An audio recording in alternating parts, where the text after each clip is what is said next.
Welcome to Better Together, sharing our lupus stories.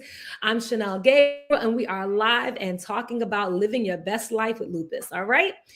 Now, sending love to Dr. Michaela, who couldn't be here today, but she sent somebody really awesome and a good friend to be in her stead. So please put some hearts in the chat as we welcome New York City-based board-certified rheumatologist and attending at NYU. Yes, she got titles. Dr. Maggie Cadet. Welcome to the Hey, stage. Chanel. Thank you so much for such a warm welcome. It's so great to be here, and sending love to Dr. Michaela as well.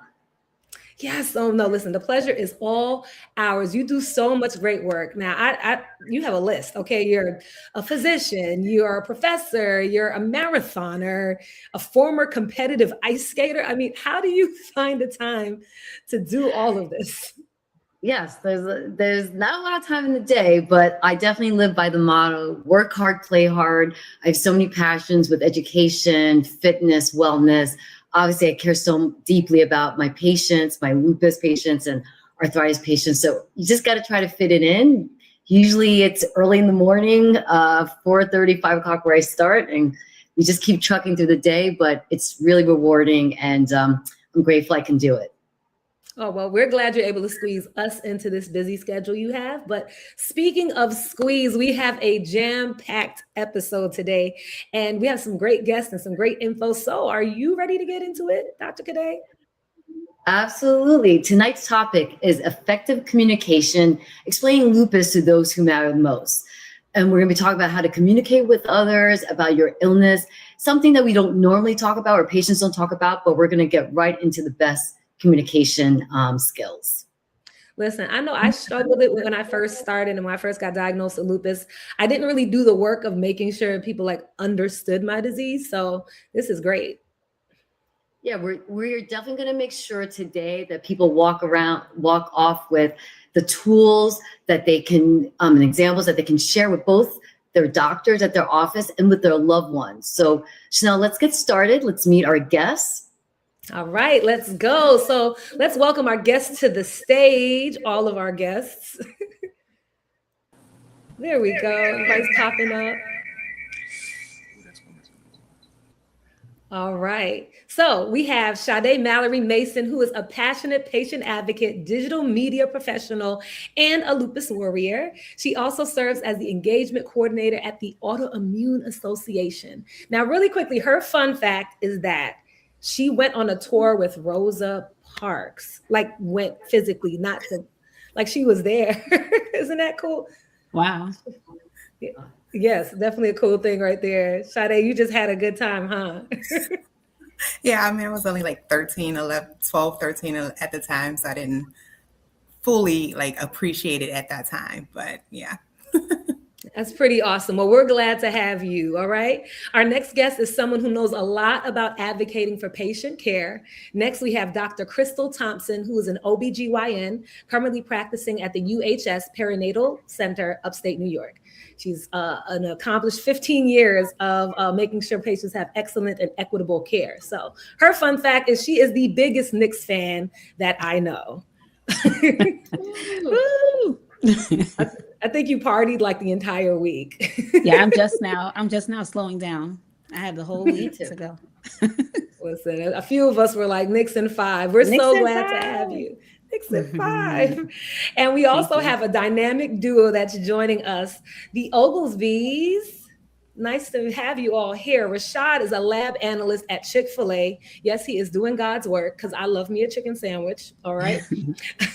And we have Dr. Naya, not Naya, Dr. Naya, who recently graduated from medical school. And an interesting fact is not only does this gorgeous couple both happen to have lupus, they also had a purple themed wedding. We got to show the pictures. Look at that. Just the figure of beauty. Oh my goodness. Wow. The detail of the veil, y'all. Those are butterflies in the veil. I had to share that. Y'all killed that. Congrats to you both, newlyweds, and thank you for joining us. Thank you so much. Oh, please double check and see if you have something else that's open already, like the StreamYard on something else, okay? All right. Now we have Dr. Cadet. Actually, let's put you in. Can you introduce our resident researcher for our Spotlight on Research segment? Of course, Chanel. We have Dr. Megan Lockwood, who is a rheumatologist and assistant professor at Georgetown University. I went to Georgetown, so know the university well, fellow Hoya. She's also the director of the Lupus program, working to bring new treatments to people living with lupus and complications. Awesome. Awesome. So glad to have you all here for this important, I say this is an important conversation about how to have important conversations, right? Now, if you're watching, you're a guest too, please feel free to use the chat. Let us know where you're tuning in from, ask questions, share your stories, show love. And Dr. Cadet, can you officially bring in our first guest after we get everybody off here? Let's get our show started. Okay, of course. Let's put some purple hearts in the chat as we welcome Sade. Welcome to the show, Sade. Thank you for joining us. Thank you for having me. I'm excited. Thank you for joining us. Can you tell us all about your lupus story and your journey and how you came to be today? Yeah, sure. So my journey on this lupus road started in 2019, where I started having flu-like symptoms after starting a new job. And after a few weeks, I just wasn't recovering like I should have been. And I was just having these weird symptoms, consistent headaches. And I went to every specialist that you could possibly think of. And everyone said that everything was fine. And I don't think people understand how frustrating it is to go see a doctor and you don't have any answers. And finally, I went to my neurologist, who happened to run an ANA test, and that came back positive. And then she reran it and it came back positive again. And then she sent me over to a rheumatologist. And that's when they told me in August of 2019 that I had mixed connective tissue disease. And the rheumatologist at that time literally said, well, at least you don't have lupus. I was like, okay. And a couple months later, my kidneys were involved. I was spilling over 5 grams of protein in my urine. So I was diagnosed with class 5 lupus of the kidneys. And then fast forward a few months, they changed my diagnosis from mixed connective tissue disease to systemic lupus. So she did speak too soon when she said, at least you don't have lupus. And so that was my journey in 2019. And, it's been a journey of up and down, trial and error, seeing what works, recognizing your flares, and, getting the people in your circle, family and friends, to really just kind of understand this journey while you're trying to figure it out as well. And so, yeah, I'm a few years in, but I will say that as much as lupus changed my life, it did not prevent me from accomplishing one of my biggest dreams, and that was to be a mother. And so last year at 40 years old, I gave birth to a healthy baby boy. So I am now adding a mother into the mix of living with lupus. So that's interesting. Oh, wow. Congratulations. That's beautiful. That's such a beautiful story. I'm so glad you have that. All right. Well, you have such an extensive background in communications, in the work you do. So that magically, we're thinking you're already a great communicator. Were you a great communicator when you first diagnosed?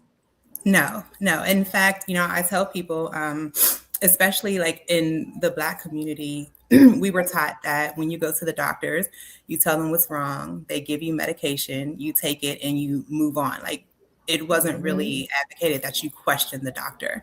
And so when I first started on this journey, I just went with everything the doctor told me. I didn't really ask questions. I think the only question was like, am I going to die? And then as I started going throughout my journey and realized that I just kept getting put on additional medications. At one time, I was taking up to like 18 different pills. And I just had like this epiphany of like something has to change. And who is going to advocate for me other than me? And so finally, I just started doing my own research. And I realized like, I am going to the doctor for them to participate in shared decision making. Like, this is my body, this is what I'm going through, and so I deserve to be involved in this conversation. Like, they're the specialists in their area, but I'm the specialist of my body.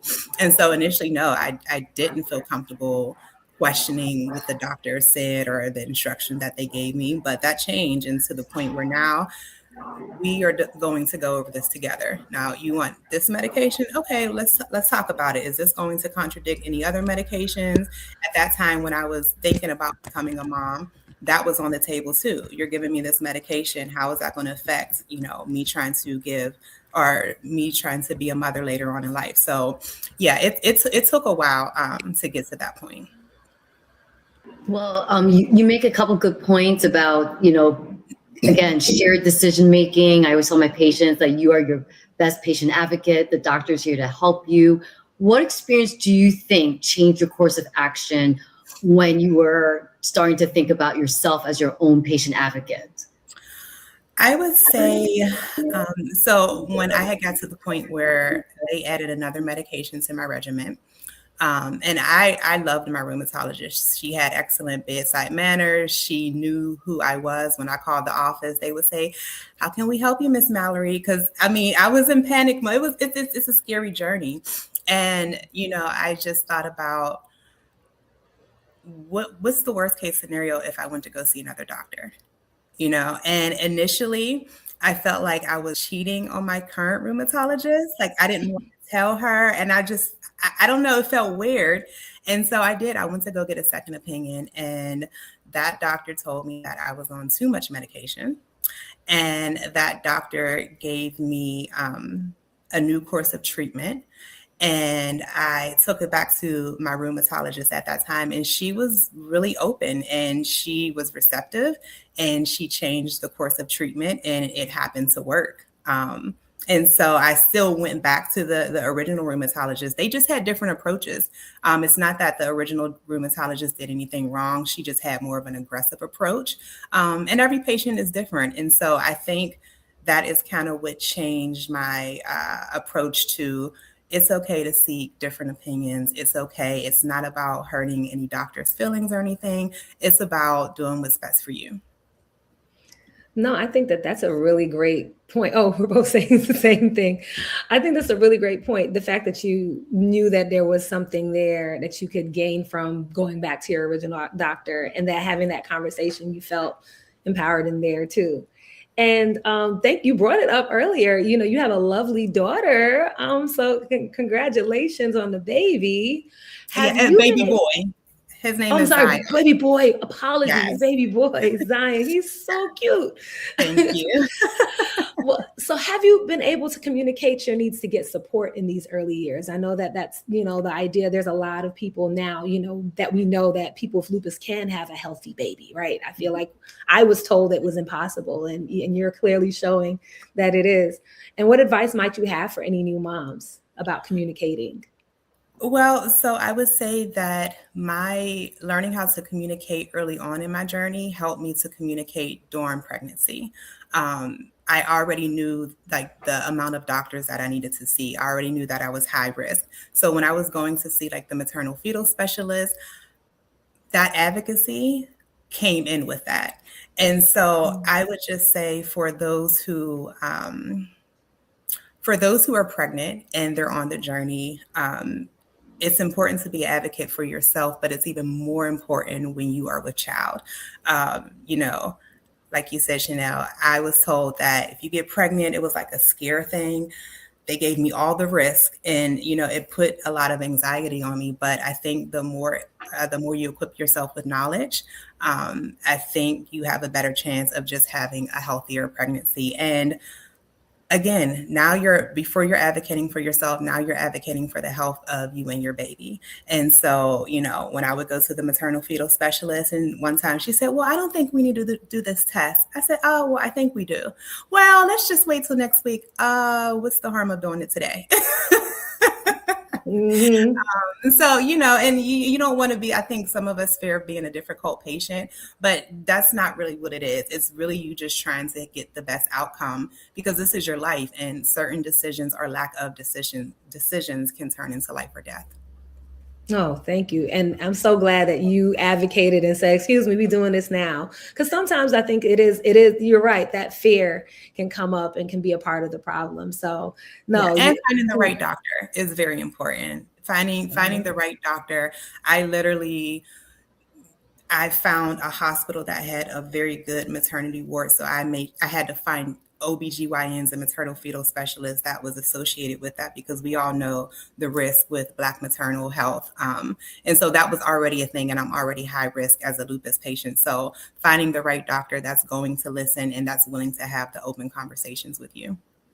Super important. Well, thank you so much for sharing. We're going to bring you back a little bit later to get a little bit more advice. All right. Wow. Speaking about, look at that. Dr. Cadet can't even make it a more perfect segue, right? Yeah, absolutely. Let's talk about Black maternal fetal health. Yeah. So speaking of that, especially when we talk about Black women, who better to bring in now at this point, other than an OBGYN who's had to advocate for patients over the course of the years of her work in women's health. So let's put some purple hearts in the chat as we welcome Dr. Krystal Thompson. So great to have you, Dr. Thompson. Thank you. We are so happy to have your experience and your knowledge. What have you seen are the challenges that can lead down to the breakdown of doctor-patient communication in your experience?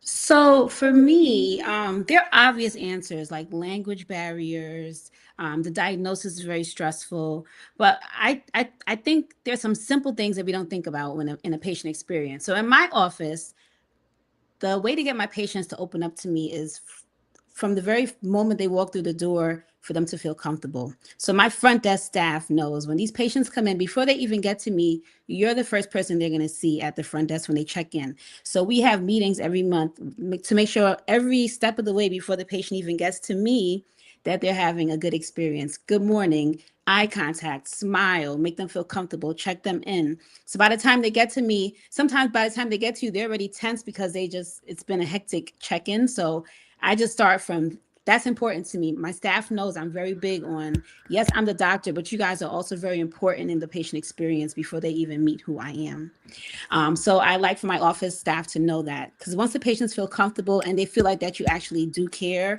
about them, they open up much more and give you much more information. So that's important for me. Once I meet the patient, I try to make the experience comfortable for them.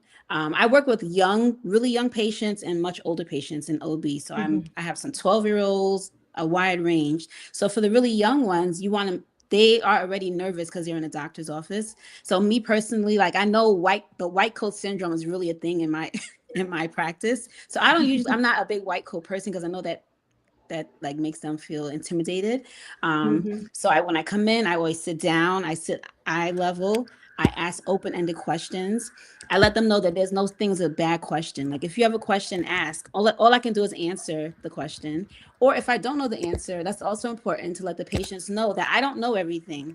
Medicine is changing every day. They're eliminating things, they're adding things, they're changing the names of diagnoses.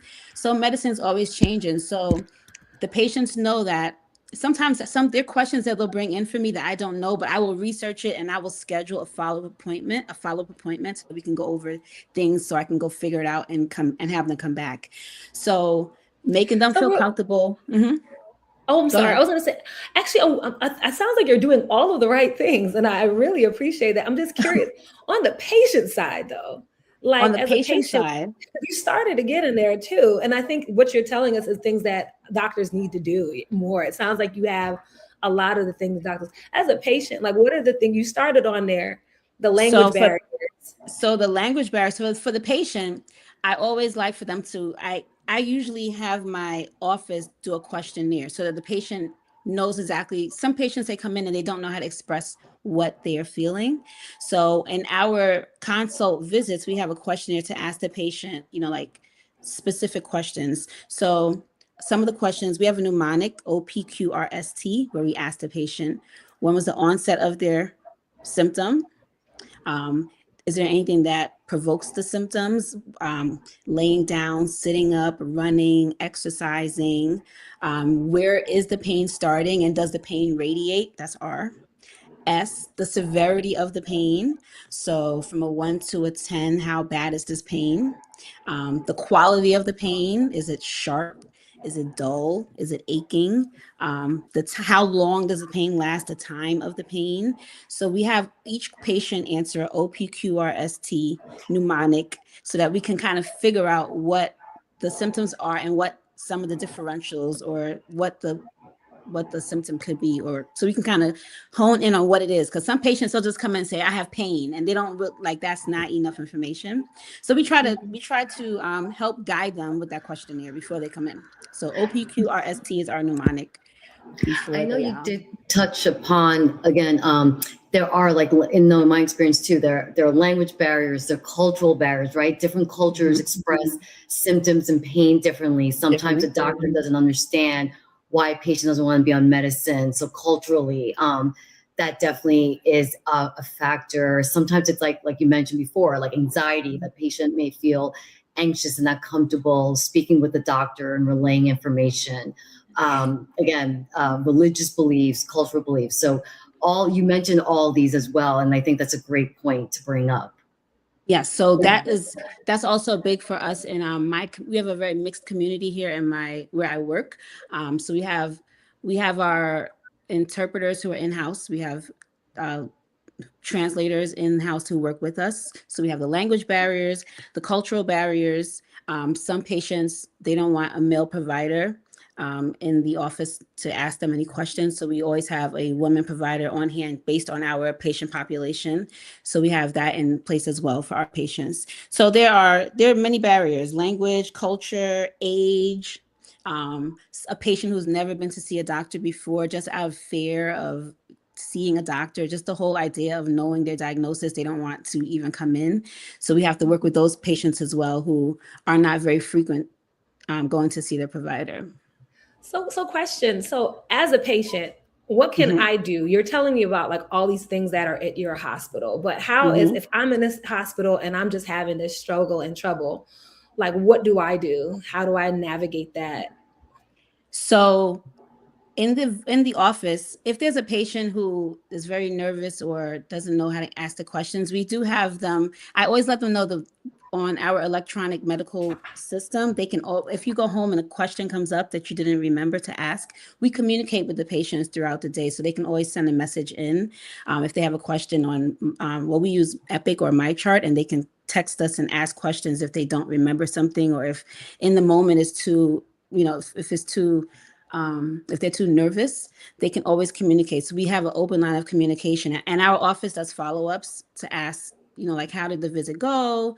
Was it something that we missed? So we try to keep it very open for the patient to not think that visit is the end. They can continue to ask questions, and we continue to communicate with them. And I always try to ask questions instead of saying, all right, this visit is over. I always ask, so what are your questions? And I like for them to ask me, because some people are nervous to ask. They think it's not a good question, but there is no bad question. So I always want patients to ask me questions, because I can say everything, but I want to know that they're understanding or interpreting what information they're being given. So yeah, no, that's really good. I'll say that's really good. Sorry. Yeah. Dr. Cadet, what about you? I'm just curious, like, I guess we got two doctors in the room right now. So like, what are some things that you see yourself doing with patients to help them as well? Yeah, I think communication is key. Like, as Dr. Thompson mentioned, asking always, do you have any questions? Open-ended questions. I personally also give information about any condition, medication that we are discussing during the visit. The American College of Rheumatology and other patient support groups have information on it. And I think it's great for patients to take it home.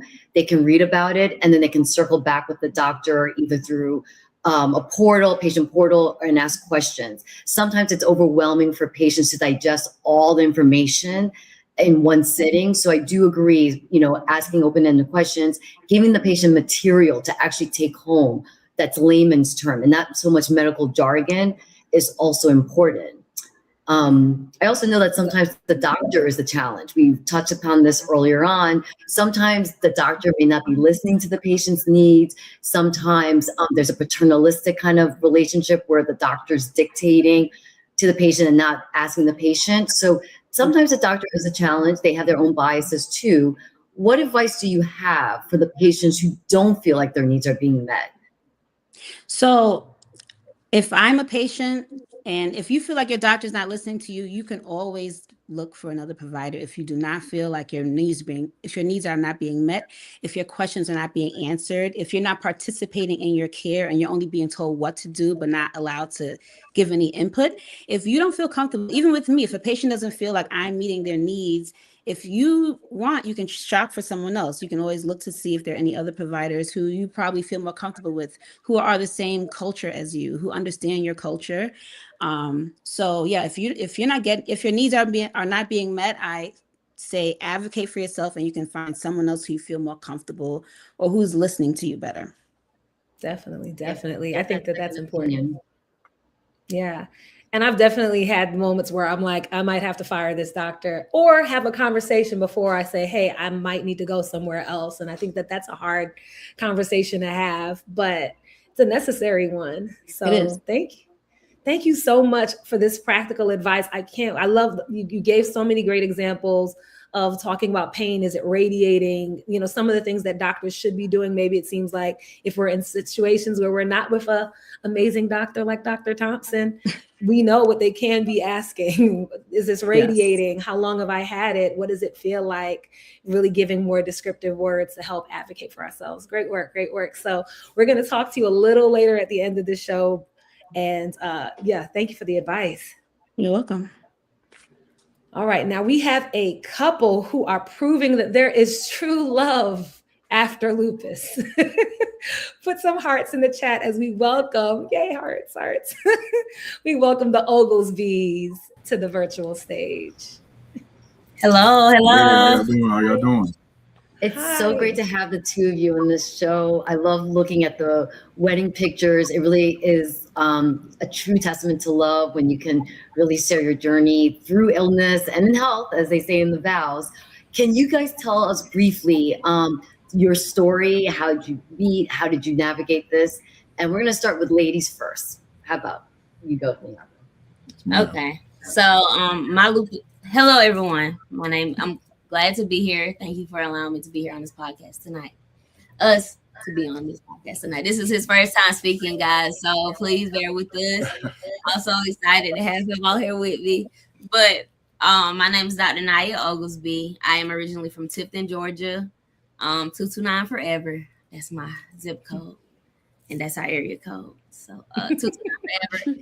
And I am a newly matched intern. I start pediatric residency tomorrow at Morehouse School of Medicine.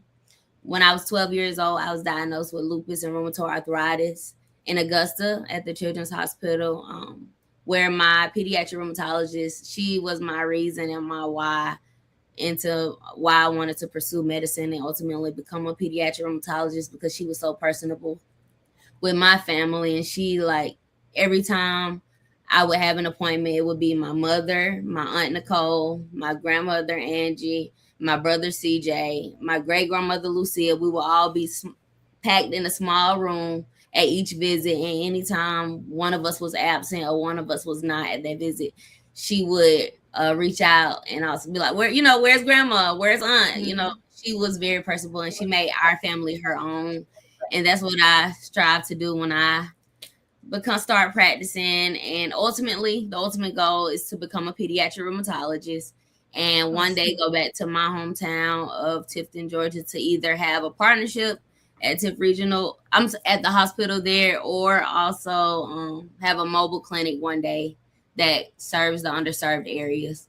And so I had to travel 3.5 hours like I did when I was trying to receive treatment. Well, I definitely want to hear a little bit about your actual path to diagnosis. You kind of just told us you got diagnosed at 12. I would love to hear just what you remember, just really, really briefly, because we have quite a few questions to get to, but what led to that diagnosis, that initial diagnosis? Yeah, so when I was 12, a lot of it's kind of blurred from what I can remember and from what my mom and my grandmother tells me is initially I would start having high spiking fevers up to 105. I would always be weak and tired and drained. Like I couldn't go to school some days because I was just drained. I hadn't started puberty yet, so I wasn't going through menses and having periods and cycles. And so my grandmother took me to my pediatrician a few times, and we weren't getting any answers at first. But ultimately, my grandmother, Angela, I'm gonna give her flowers. My grandmother Angela advocated for me and said we need to get my granddaughter's blood work checked. And ultimately, they found that my white blood cell count was extremely low. I'm from a small town in South Georgia, and so they had to send me to 3.5 hours away to Augusta, Georgia, which was the nearest children's hospital for me to receive treatment. And that's where I met my pediatric rheumatologist and ultimately my study nurse. When I was involved in a clinical trial for a drug, I was one of 9 patients chosen for that drug to get it approved in pediatric patients. And so that was a blessing. My mom and I collectively made the decision to start that drug, and I got better. And today I'm better, and I just feel great. And I'm glad I'm able to be here with me and my husband to be here sharing my story with you all and our stories with you all. And Rashad, can you please tell us your lupus story, when you were diagnosed, and your journey as well? Yes, actually. So I was diagnosed a little later on in life. So I was diagnosed in college. I was playing college football, and I suffered a shoulder injury, and it had me out for a few weeks. And during treatment, I started dropping a lot of weight, like a significant amount of weight, and I dropped like 50 pounds. But during that process, I was taking medication to numb the shoulder so I could get back on the field. The young me, not being young. So during that winter break, I went to the doctor because, the amount of weight I lost. And that's when we got the news. Mind you, I didn't know nothing about it. I never even heard the word prior to that. So it's a whole nother world. So I didn't know the seriousness of it. And my mom did, and I had a lot of support during it. So during the early stages, it was a lot of learning for me, so I would just, recognize the signs. And besides dropping a lot of weight, hands swelling up, random pains, it took a few of my teammates and family members to get me out of the bed. So it was all new to me. So before meeting Naya, it was just like, what is this? You know what I'm saying? It's a whole new world. So meeting Naya, and after that, that's when I started getting the knowledge, and just knowing the things what comes with it as well, and how to treat it, and how to recognize it. Oh, wow. So Naya is the one who kind of opened your eyes like, oh, this is what this actually is. Okay. Mm-hmm. So really quickly, just how did you when and how did you two meet? What year was that? And how did y'all meet? 2021. My first year in medical school. Yep. 2021. And how did y'all meet? It was on the social media apps. Look at that. Y'all, everybody out there, see y'all dating apps can work, okay? Clearly it can work. But when did you reveal your lupus diagnosis? Was that something you talked about early on? Was it something easy to share? Was it something you shared in the past? And just kind of talk about that part.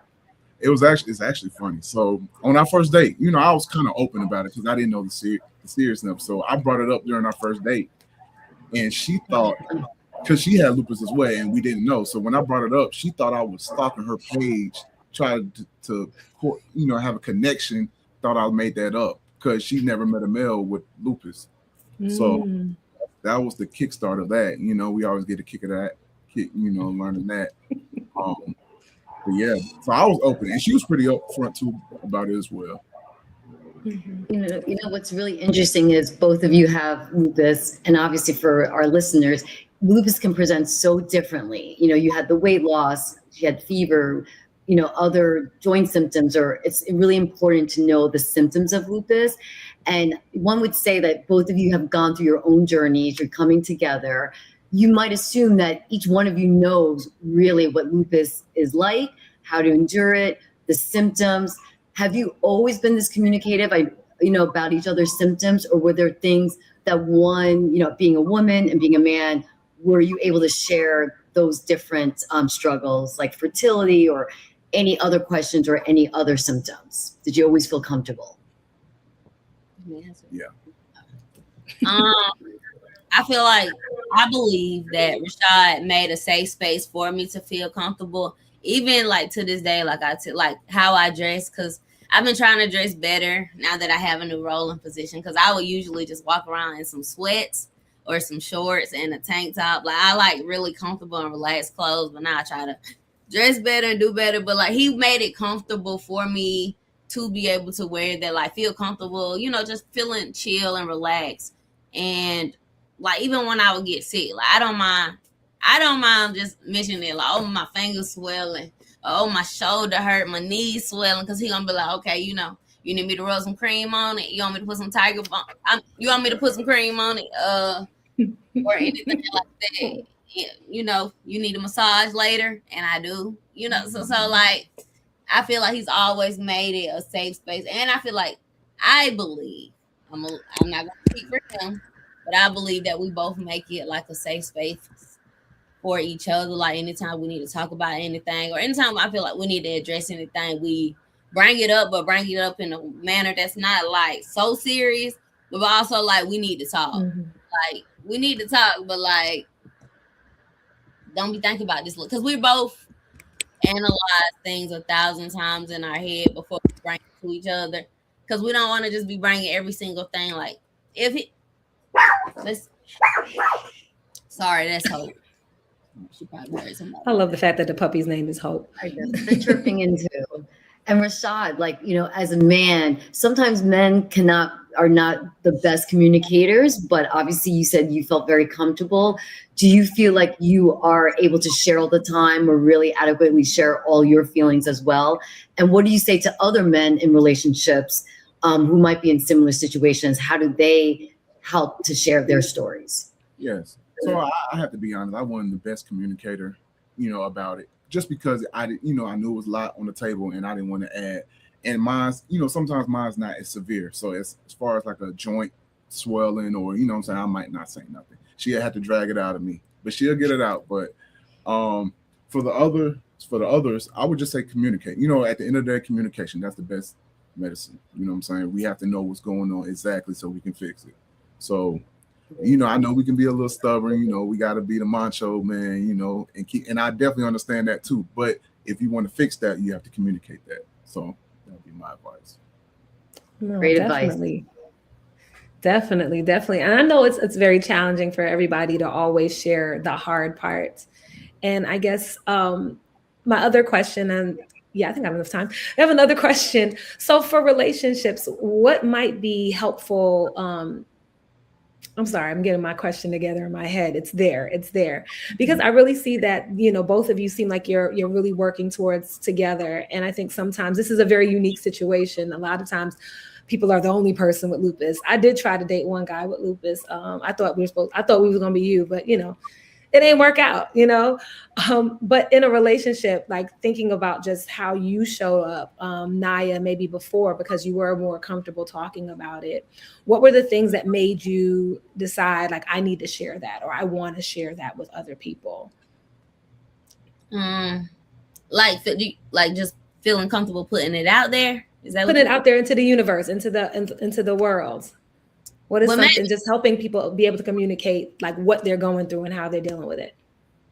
So what made me feel comfortable is initially I had started doing this like a while back. Like I've been doing this for a long time, but I stopped because I started getting a lot of negative responses as like,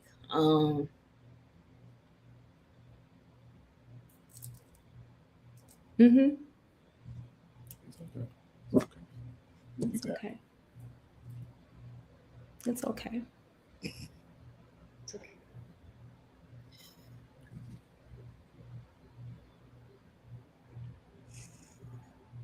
I'll say this. I see all of the work that you're doing, and I'm so glad whatever happened, you're back, because you're really making an impact in so many people's lives by even sharing how hard it can be to share what's going on with you and what's really going on with you.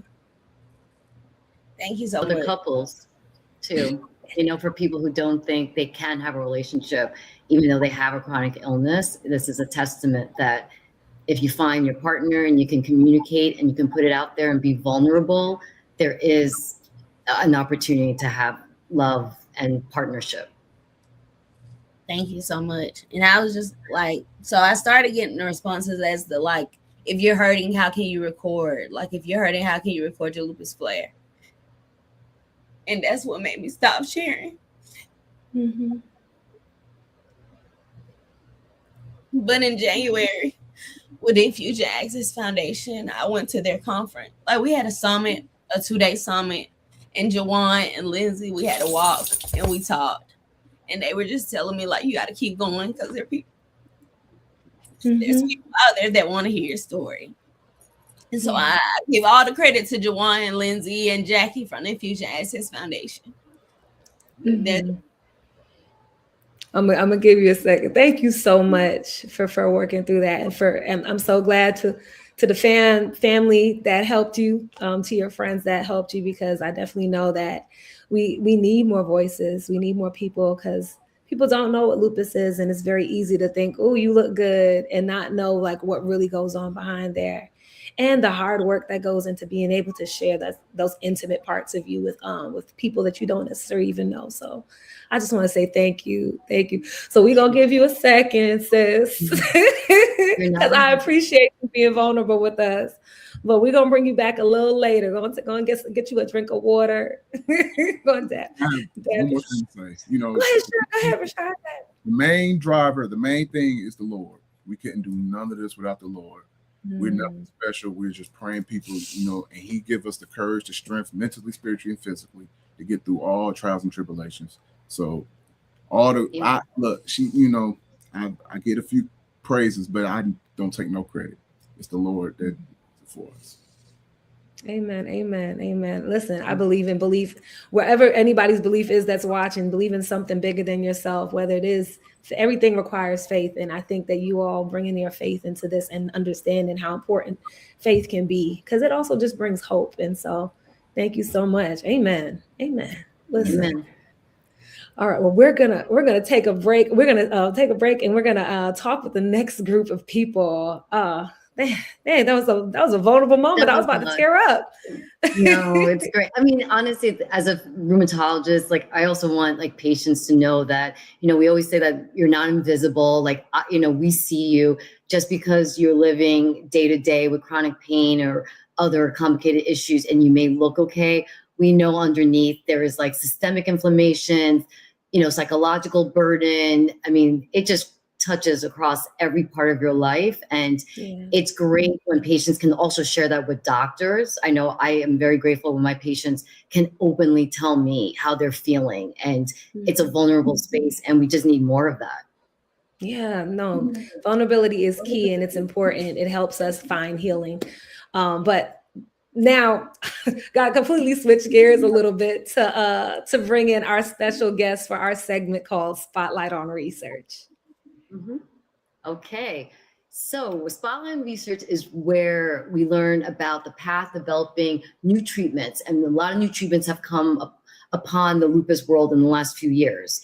Today, we have Dr. Megan Lockwood joining us to take us to the steps of being interested in the clinical trial, and we're just so grateful to have her.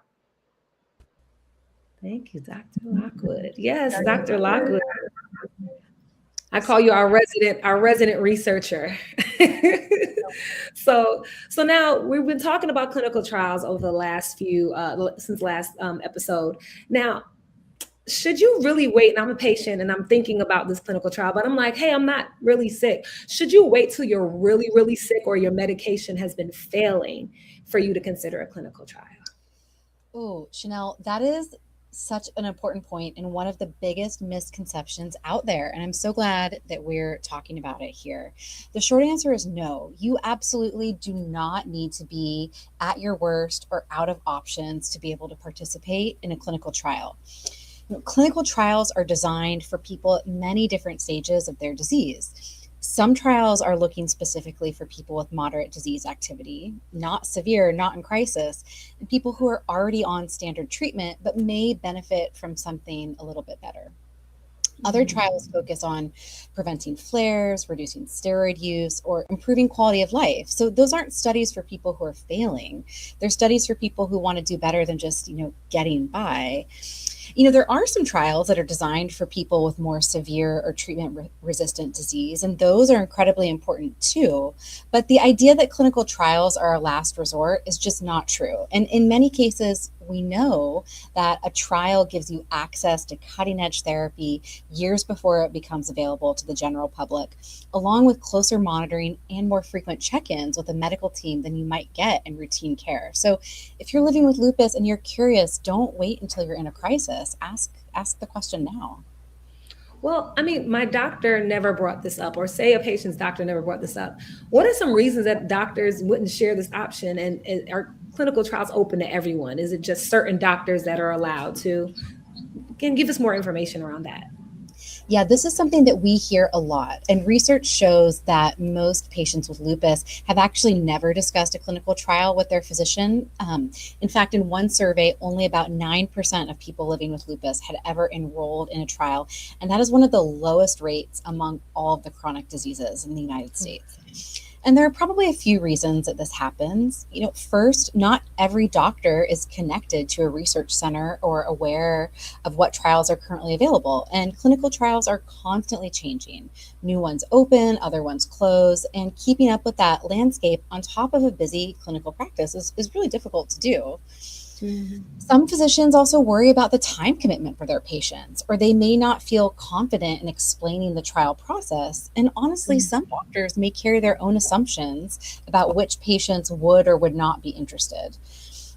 So what I really would ask, our audience here today to take away is don't wait for your doctor to bring it up. You have every right to ask, are there any clinical trials I should know about? That one question can really open up a door. And if your doctor doesn't know, they can refer you to a rheumatologist or a research center that does. It doesn't mean that your relationship with your doctor has to end in any way. Yeah, I know I'm always looking for academic centers who have clinical trials, or even clinicians in the community that are involved in clinical trials. I do know a lot of patients are worried about adverse effects of medications. What if they are in the trial and their disease does get worse? Are they bound to the trial, or what are the strategies in terms of moving forward? Yeah, if you are in a trial, you are not stuck in it. And I just want to be really clear about that. You are never, ever stuck in a clinical trial. So before you even begin a trial, you go through a process called informed consent. And that means the research team explains everything to you: the purpose of the study, what the treatment is, what the risks are, what's expected of you, and critically, your right to leave the trial at any time for any reason, without penalty, and without it affecting your regular medical care. And that right is protected by federal law and by the ethics boards that oversee every trial. And beyond that, every trial has built-in safety monitoring. So there's actually an independent committee called the Data Safety Monitoring Board that is continuously reviewing data while the trial is going on. So if you start to see that the treatment is causing harm, that board has the authority to pause or stop the trial entirely, even before it's scheduled to end. And then your own study doctors are monitoring you closely at every visit. So if your disease worsens, the study protocol will typically have provisions for rescue treatment, meaning your medical team can step in and stabilize you with whatever medications are needed. So what I would say is that you're not only free to leave at any time, but you're actively being watched over by multiple layers of protection the entire time. That's very comforting, I'm sure, for patients, just to know that they have options and they have continued monitoring and safety reporting as well. You touched upon this before. So if someone is interested in finding a trial, they would talk to their physicians, look for an academic center, and then are there other organizations or other avenues that they can explore? Yeah, the first place I typically recommend to start is clinicaltrials.gov. It's a free, publicly available database that's run by the National Institutes of Health that lists basically every clinical trial happening in the United States and around the world. It's not the easiest website to navigate, but you can search by condition. So just type in lupus. You can filter by your location, the phase of the trial, whether it's currently enrolling. Second, the Lupus Foundation and the Lupus Research Alliance both maintain resources on their websites to help connect people with active clinical trials. And they often present the information, I think, in a little more patient-friendly way than the government database does. And then third, and I really can't stress this enough, is that talk to your rheumatologist or your lupus specialist, because even if they aren't running a trial themselves, they can connect you with colleagues in research centers that are. And many academic medical centers have clinical trial coordinators whose entire job it is to match patients with the right study. So the door is open. You've got to look for the door and then be ready to walk through it. Thank you. so That's a really good analogy. There's a door that's open. We just got to find it sometimes, and we can walk through it. I love that. You make clinical trial research and clinical research sound so easy. I tell you. Well, let's bring it. No, thank you. We need that hope. So now let's bring in all of our other guests to bring some closing thoughts into the room. Welcome back, everyone. Here we are. Awesome. All right, to close us out, we'd love for each of you to share a time you struggled to communicate, or maybe a time you communicated proudly, and what was the lesson that you learned in that moment? So Sade, you care to kick us off? I'm just going to really go back to what I touched on earlier, and that's when I went to go get a second opinion. I knew that it was something that I wanted to do, but it was something that I felt bad about. Chanel, I mentioned this when we talked, but in the Black community, for women, when you have a hairdresser, and you want to change hairdressers, maybe like in the same shop, but you kind of feel guilty. You feel like you got to sneak in. You got to make the appointment when your original hairstylist isn't on. And I kind of had that same approach. And I was just like, wait, like I'm paying a hairstylist, I'm paying my insurance. I should be able to switch wherever I need to go. So, and then the result of that, the fact that it changed my entire course of treatment, that really just empowered me to make those decisions going forward when I feel like something, not necessarily may be wrong, but I just want a different opinion. Mm-hmm. I love that. Hairdresser. Yeah. It definitely can feel like a relationship. Like, oh my gosh, am I cheating on them? Oh my gosh. Yeah, my rheumatologist. It is. And in the same factor of with that. And then my philosophy is, I will, get rid of a doctor like it's a bad boyfriend. So, I mean, I'm married now, but that was kind of my approach. I mean, no hard feelings. It's just, it's your right. It's your right. You're right, definitely. So Naya, passing it over to you. I'm just curious, what's a time you maybe struggled to communicate, or maybe you communicated proudly? You're like, I did that, and what was the lesson you learned? For the communication, can I give an example of when I communicated with my provider? Yes, please. Okay. Just don't say their name. Just don't say their name in case they did something wrong. Okay. So with my provider, I've been a student since. As long as I can remember, I've been a student, and I'm always at a desk, and I struggle with real bad shoulder tension and neck pain and neck tension and all that. And so I kept advocating to every time I had an appointment, I kept telling my doctor, like, my shoulders really hurt. Like, I think something's wrong. My shoulders hurt. And I was on steroids for a very long time. And so with being on steroids for a very long time, ultimately, she ordered an MRI. Shoulders when I was just like, I can't deal with this pain any longer. It's just excruciating. She ordered MRI, and it came back that due to the chronic steroid use that I had, a vascular necrosis in both of my shoulders, and that we needed to stop the steroids like immediately. So we stopped them, and it just helped. I just knew it was something there. So I'm proud of myself for continuing to advocate and tell her that I was hurting. Because sometimes you can have a pain and you be like, it's okay, like, I deal with that all the time. But even though you deal with it all the time, you shouldn't have to deal with it all the time. So tell your provider what's going on. Write it down. Keep a notes document or something. But tell your provider, because they won't know unless you tell them. And later in the month, you're like, oh, I've been having this pain all month, and I can't see them till another 3 months. So it's just like, just tell them. Definitely advocating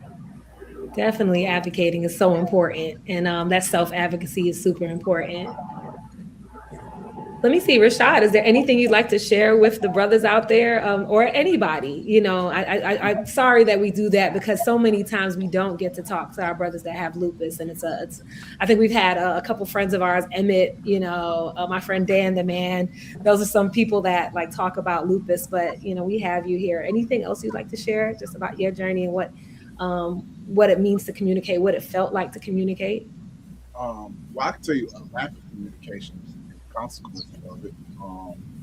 So like I said, when I was playing football, I was still trying to come back. So I was trying to go back till I couldn't do it no more, you know, till it showed where I physically couldn't do it. And, you know, if I would have mentioned it earlier, you know, if I mentioned the signs earlier, I could have finished out the year. And so, but I was new to it, so I didn't know. But the lack of communication caused for me to get real fatigued and what's when this low blood count? Like what? Low what? Yeah, you know, just different signs and symptoms. To avoid that, you know, communication would be the answer.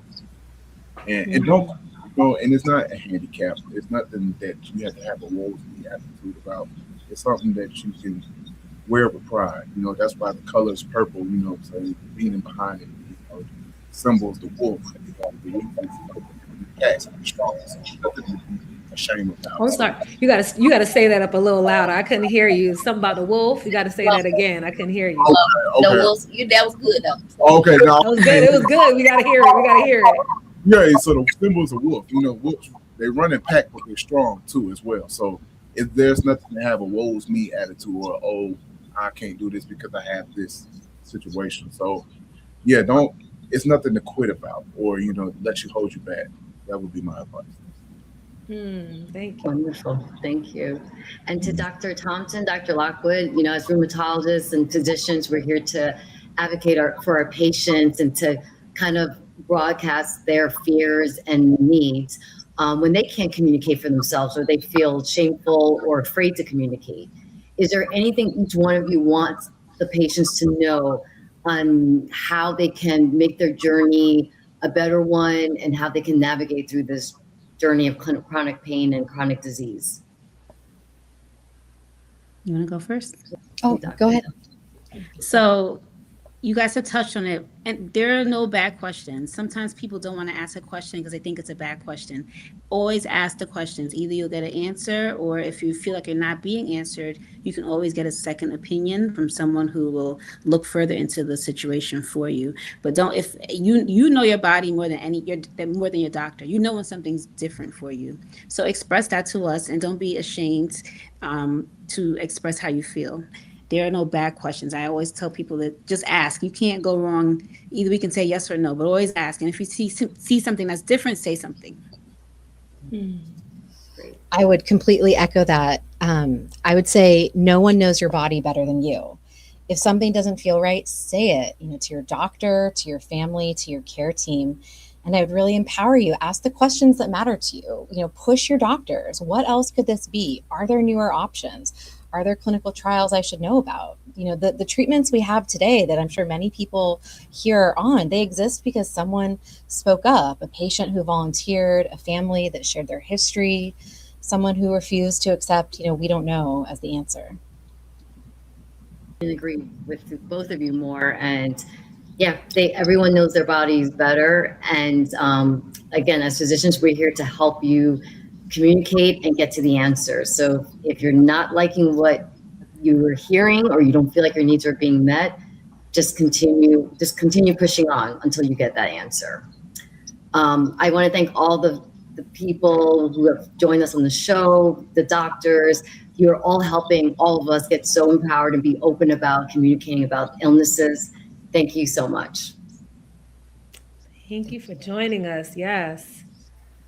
And to our viewers, we have to say a special thank you to you. We appreciate you for always showing up for us. And also want to give a special shout out to Biogen for supporting this series.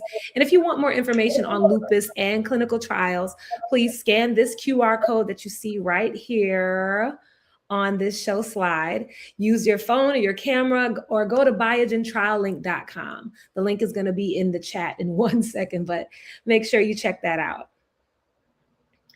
And thank you, Chanel, again for having me as your guest host this week. It was lovely working with you and meeting all of our guests. I'm sure Dr. Michaela knows that this is a special forum for lupus patients and chronic disease patients, and you guys treated me pretty well. Oh, you were amazing. You've been so good.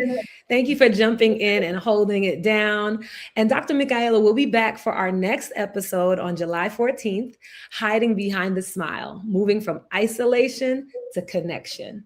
Make sure you follow us on Instagram at 4better, the number 4 Better Together Lupus, and on Facebook at Better Together Lupus. Feel free to share this video with anyone you think that needs it. Now I'm really excited for this part. We're going to listen to Chanel with some spoken word, and we're going to end this presentation today with that. Thank you. Can we talk for a minute? Sometimes it's hard.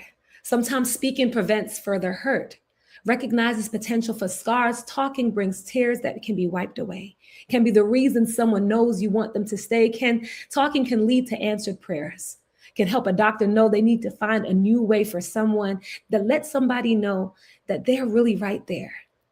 It's important for us to be open, to share all of the things that we hope, and one day all of this talking could lead to a breakthrough. It doesn't just start with the conversation with me. It starts with the conversation that we both have and the conversation you have with you. Thank you so much. Looking forward to see you all in a few weeks. Have a good night.